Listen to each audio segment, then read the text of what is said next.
Hey everyone, thanks for tuning in. This episode is brought to you by my course, Rest Assured.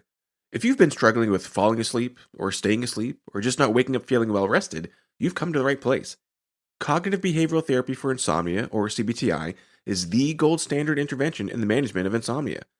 Rest Assured is a digital course that walks you through CBTI, step by step, with everything you need to succeed. Each of the 6 weekly modules guides you through some important background information for the different techniques, explores the evidence-based techniques in detail, provides multiple examples of exercises so you can find the one that works for you, and reviews the work you've completed since the last module. And Rest Assured is just not another DIY left to your own devices, but rather, you get direct access to me, a board-certified sleep physician, in twice monthly office hours, where you can ask me face-to-face any questions you may have about the course material. So check out www.wellrestedmd.com/RA to learn more. That's wellrestedmd.com/RA, or just head to the homepage and click on courses to learn more. Enjoy the episode. Hey there, friends and neighbors. You're listening to the Well Rested Podcast, episode number 56, Brain Dump. I'm your host, Dr. Joshua Lennon. There's a simple way to just dump all that excess in your head that may be keeping you awake at night. In this week's episode, I'll be reviewing again this concept of a brain dump and how it can help you offload some of that resistance to getting that good snooze. Back in episode 31, I discussed a few simple writing exercises to aid in the process of unwinding before turning in for the night. If you haven't already, go ahead and tune in to episode 31 for the full story, but here's the gist of it. Writing out by hand, pen to paper, or crayon or charcoal or whatever you got, handwriting is more effective than typing or dictating. There's something special about the hand-eye collaboration with the thoughts that makes this more effective than just dwelling in your noggin or speech to text. It can be quite cathartic. The act of getting it down on paper, in a way, forces you to organize your thoughts better, and chaotic, disorganized thoughts will get you into trouble. In fact, if you ever see a psychiatrist, they tend not to listen to your heart and lungs and tap on your knees, but rather examine your mental state, your cognitive and emotional state. And part of that mental health version of a physical exam performed by doctors, part of that exam is how organized your thinking is. Organized thinking is healthy thinking. Disorganized thinking is a sign that things may not be right, analogous to your internist detecting a murmur on your heart exam. It doesn't mean your life is in shambles, but it is an indication that things are just not quite right. So writing helps to organize your thinking, emphasizing this basic principle of good mental health. It is not just organizing or funneling down your thoughts that makes this writing exercise helpful. That catharsis can really be therapeutic in and of itself. And by no means do you need to keep whatever scribbles you put down, but if you do, they can provide an interesting track record. These brain dumps can provide a window into your thinking across time. What were you thinking and why? This can provide some important perspective, especially in regards to your own personal growth. But naturally, some of what may come out on the page may seem too personal, too vulnerable, too embarrassing to ever see the light of day. And that's perfectly fine. A brain dump is not meant for posterity, it's meant just for you. And often, during only the time you're actually writing, is it serving its purpose. And beyond that, can be scrapped, hidden away, or burned, or whatever you need to do to get rid of it. Often there's too much mental real estate taken up by tasks, chores, expectations, maintenance, updates, appointments, mandates, and everything in between. So one of the first, simplest ways to apply this brain dump is with a to-do list. Many of these things you may already be keeping track of on a calendar or planner. Or in my case, a calendar in the electronic health record, a personal Google calendar, a digital task reminder list, and a revolving daily task list. But I use a written planner to put all that together, prioritize and organize all the various things I need to do, both planning for the week ahead once every 7 days, as well as written daily tasks. These handwritten to-do lists can be quite helpful, both as reminders for otherwise forgotten items, as well as helping you to visualize everything, recognize what is actually important, and delete, defer, or delegate whatever else you can. This editing can be quite important. Given your personal values, what you find meaningful in your life and brings you purpose, what items on the to-do list help you make meaning in your life? What is actually important? With this intentional approach, delete what's not actually important. And of what's left, if you're overloaded, what can you defer until later? And if something cannot be put off, what can you delegate to others? Then whatever is left may not be a cakewalk, but at least it's more manageable than before. In addition to the to-do list, the second of the helpful writing exercises is a gratitude list. It may be one item, 3, 5, or 10 long. The point is not to make you dig deep and manufacture gratitude where there really isn't any, just to satisfy some quota, but rather to recognize, be consciously aware of a few things that are going well, even when there's really no obligation to do so. Gratitude can stem from the cosmic. I'm grateful that the Earth exists, and that gravity and atomic forces have brought together these molecules to make me and my world. Gratitude can be for things in your life that are working. I'm grateful I didn't catch COVID this week. I'm grateful my refrigerator can still keep my food cold. I'm grateful I safely got to work today and my children were safely brought home from school. Gratitude can be for something you merely witnessed. I'm grateful for that driver 2 cars ahead of me who was the first to actually stop for the woman trying to cross the street at the crosswalk. I'm grateful for the thoughtful girl who held the door open for the elderly man behind her. I'm grateful for the smiling baby brought along grocery shopping with mom who just lit up the spirits of all those around him. Gratitude is a skill that can be improved with practice.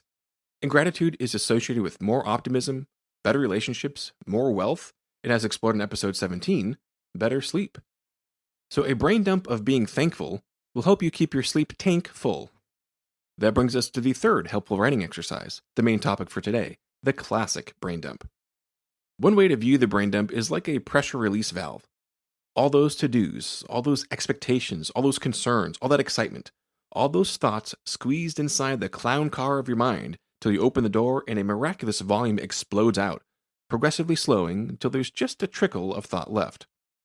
Another way to think of a brain dump is like cleaning out your junk drawer, or that closet in the guest room that seems to be a collection of all your deferred decisions. You can take the KonMari approach of decluttering your mind with a brain dump by gathering all those sticky thoughts into one place on the page, and then going through one by one and eliminating any that don't spark joy. Or in this case, asking of each thought, is this helpful? But there's really not a right way or a wrong way to do a brain dump. There's not a specific length it needs to be, or a word count, or duration of time dedicated to it, or frequency it needs to be performed. That being said, here are some guidelines on what could be included in a brain dump. The simplest approach, especially starting out, is just a simple train of thought or free association. If you're worried about disorganized thoughts, the chaos in your head, this is a simple and effective way to start sorting that out. Whatever comes to mind, put it down next. Let one thought evolve into another and just capture as much of it as you can down on the page. Now clearly, your pen is slower than your neurons, so it may be hard to keep up, but that's okay. The point is not to translate every individual thought onto the page. But because of the breaks supplied by writing, your thoughts will naturally slow down to keep pace. That differential is one mechanism by which a brain dump can start to help better organize your thinking. What you put to page doesn't necessarily have to make sense. It doesn't have to flow. You're not writing a 5-paragraph essay to argue about the real allegory in To Kill a Mockingbird that no one else is talking about. You're just writing for the sake of writing, translating thoughts into words on the page. It will be jumpy, disconnected, and that's okay. The more you do it, the more you'll find particular themes recurring. Writing it out and seeing it written out on the page will naturally lead to some self-organization of your thoughts as they cluster, reinforce, and elaborate. The chaotic winds of your mind will rearrange themselves into a focused vortex on their own. Sometimes just getting it out on paper can be enough. Seeing your thoughts start to take shape can be enough to help. The chaos settles, your mind is more organized, and you're not quite so amped up and aroused at the end of the day that you can't sleep. But there are additional ways to approach the brain dump. Whether it's a list of tasks you need to complete on a daily, weekly, monthly, or seasonal basis, or a free-flowing train of thought, as we just discussed. One approach is to just trash it as soon as it's done. That's one way. Another is to fold it up and put it away in a drawer to tackle it some other time. To basically tell yourself, I need to sort this out, and I will make time for that on ABC day at XYZ time, but for now, it's going out of sight and out of mind so I can sleep. Or perhaps you do have the time now to tackle what just spilled onto the page. Some editing of sorts. You can rearrange what you put down. Prioritize what's important to you and your sense of MVP, meaning, values, and purpose. What is most important, what is least important, and what's in between. Separately, you can arrange by urgency. What has a rapidly approaching deadline? What's due in a few weeks? And what has no concrete urgency or deadline and can be approached more piecemeal? Lastly, you can arrange by need. What is it that you have to take care of? biological needs like eating, things that could get you into legal trouble if not dealt with, like paying taxes or bills. Then there are the prefers. I would prefer to do this myself, but someone else could. I would prefer to have this done by the end of the month, knowing what's coming soon on my plate, even though it's not really due for a while. Then there are the wouldn't it be nice? Like, wouldn't it be nice to take that fancy vacation? Though a more frugal and reasonable trip would still be acceptable. I certainly don't have to, it's more of wishful thinking. The last approach to a brain dump is similar to what we talked about before in episode 31. As you read through on paper what just came pouring out through your mind, ask yourself, is this helpful? Is this a thought that is serving me and my interests? Is this a thought that is in alignment with my core MVP, my sense of meaning, values, and purpose? Is this a thought I want to be characteristic of me, to represent me? If it's not a useful or helpful thought, just discarding it is easier said than done, so perhaps a bit of editing may be worthwhile. Is this thought true? What is the motivation behind such a thought? What do you feel when you read that thought, rather than just letting it knock around in your head? How strong is that feeling on a scale of 1 to 10? How strongly do you identify with that thought? How would you feel if your best friend or spouse or child had written those words? Proud? Embarrassed for them? Or worried? What evidence do you have that it's true? What evidence do you have that it's not true? What kind of experiment could you run in your life to test out this thought, to add more weight to its veracity or inaccuracy? How can this thought be tweaked, be modified such that it is more helpful?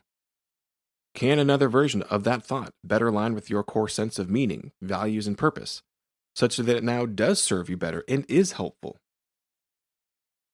What do you feel when you read that new version, that Thought 2.0? And how strong is that feeling on a scale of 1 to 10? And if a close loved one, like a best friend, significant other, or child, had written that new Thought 2.0, how would you feel? Proud, embarrassed, or still worried? Now, you don't need to over-scrutinize every thought you've ever had or interrogate every word that comes out on the page. But these kinds of exercises from a brain dump can provide more organization to ramblings between our ears.